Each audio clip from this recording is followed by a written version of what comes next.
मी जाहीर शेख यांच्यासोबत 9 वर्षापासून प्रेमसंबंधात आहे.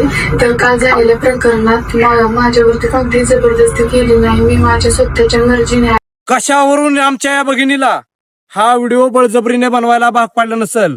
पहिली गोष्ट तर या 2 नराधमांनी आमच्या भगिनीच्या आईच्या आणि भावाच्या डोळ्यात चटणी टाकून त्यांना मारहाण करून आमच्या भगिनीचं अपहरण केलंय.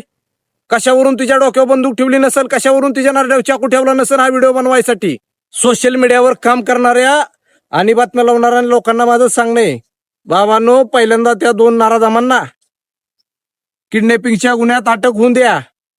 मग पुढं कोर्ट बघल, पोलीस प्रशासन बघल, कायदा बघल त्यांनी हा गुन्हा केलाय का नाही ते. उगं काहीतरी प्रेमसंवादातून झालंय, ह्यातून झालंय, त्यातून झालंय म्हणू नका. बाबांनो, तुम्ही काय तिला 21 वर्ष तुमच्या घरात पुसली नाही? तुम्ही ते आमच्या भगिनीला खाया प्यायला चारलं नव्हतं तुम्ही बोलायला? उगं काहीतरी तोंडाला इंती बोलताय. माझी सर्वांना हात जोडून कळकळीची विनंती आहे, त्या आमच्या भगिनीच्या जागेवर आपल्या स्वतःची मुलगी आहे, आपल्या स्वतःची आई आहे हे समजून इथून पुढे सोशल मीडियावर पोस्ट टाका.